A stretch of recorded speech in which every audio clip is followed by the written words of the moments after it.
To live in awe. Always be on the lookout for the presence of wonder. E.B. White. Recently, one of our Brightstar facilitators shared feedback on our Brightstar WhatsApp group with the words, "It is so rewarding to see how Brightstar is being used to help the participants to experience life-changing aha moments. I pray that I will never get used to the thrill of it all." Her feedback really touched my heart, and I could sense that she, like me and many other facilitators, are experiencing that awe of, we see this is what's happening with this product. Now, to see the awe of the effect that it gives us, or to look at the effect of a product, this actually ignited my curiosity to think I would really like to understand the word awe. And I would love to share this word with all of you. At Brightstar, we are slowly growing in the understanding of what a bright star lifestyle entails. There's three things that I believe at this moment that we can also connect with this discussion for understanding a bright star lifestyle. It is that we know we need to focus on the moment, being in the moment, being intentional. Another one would be that we understand our lives are actually enriched when we celebrate the moments of growth. And then emotions add meaning to our lives if we can give it a name. So, with that in mind, let's celebrate this moment by reflecting on what the word being in awe would mean. The Cambridge definition, the dictionary definition, describes awe as a feeling of great respect, sometimes mixed with fear or surprise.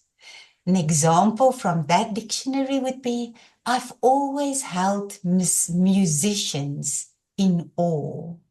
Or, as children, we were rather in awe of our grandfather. The American English definition says awe is the feeling of respect and amazement that you have when you are faced with something wonderful and often rather frightening. An example that they use is to say she gazed in awe at the great stones. Wikipedia adds that awe is an overwhelming feeling of reverence, admiration, and fear, dread and wonder, produced by that which is grand, sublime, and extremely powerful. An example that they use is that someone would say, I'm in awe of a specific leader, or I'm in awe of God. On Robert Plutchik's Wheel of Emotions, awe is modeled as a combination of surprise and fear. So awe is an emotion comparable to wonder, but less joyous. How's that for interesting? We often think about awe in response to rare and intense events, such as viewing a sunset or watching Olympics break a world record. Awe is also found in the everyday, watching the leaves go from green to yellow on a tree, or seeing a stranger give food to a homeless person. The main triggers of awe can be philosophical ones, such as literature, music, painting, and viewing landscapes. So awe is typically experienced in response to stimuli like natural wonders, stunning sunrises, or events such as the birth of a child. My mother loves saying in Afrikaans, ag ek is so bly dat ek niks gewoond is nie. In English, that will translate to say, I'm so glad that I'm not used to everything. Being in awe, living in awe. Dagger Keltner, a psychology professor at UC Berkeley, and he's the co-director of the Greater Good Science Center, has dedicated many experiments to the study of this single emotion. His work has shown that in history, awe had a hand in shifting individualists into social groups and eventually into growing societies. So he found that awe enables us to act in more collaborative ways, that enables strong groups, thus improving our odds for survival. So it actually means if we're in awe together, that's actually very helpful. Awe still plays an important role in society today. So not only is it a magical feeling, but it inspires us to shift our perspective. When we experience awe, we realize that our annoyances and our anxieties are one part of a massive whole of the human experience. And this automatically reframes our minds in a way that makes us more social. So practically this means that whenever we see something beautiful or find awe in an everyday moment, we feel firstly the need to share it. Think of that person that you would like to call to chat about a beautiful view or a meaningful moment with your mentor or an interesting animal that visited your yard. You want to share something that you're in awe of.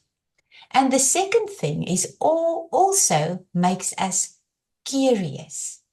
The emotion might be mislabeled as wonder or amazement, but both of those emotions can be stirred by awe.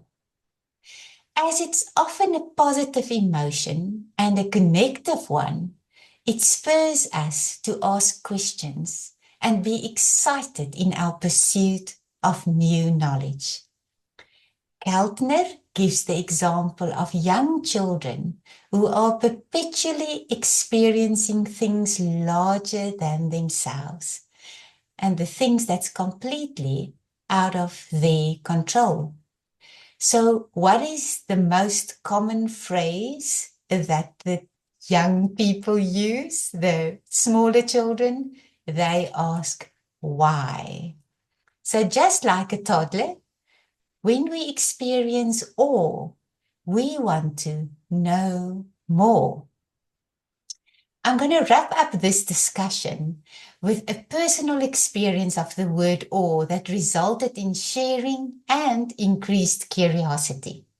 When my husband returned from a tour that included visiting Petra in Jordan, he was in awe. And Petra is a famous site in Jordan's southwest desert, dating to around 300 BC. You assess the city via a narrow canyon, and then you are surprised to enter a hidden city that contains tombs and temples carved into pink sandstone cliffs, earning its nickname, the Rose City. Because he was in awe to see the majestic beauty, he organized that I could also get the opportunity to see the beautiful sight.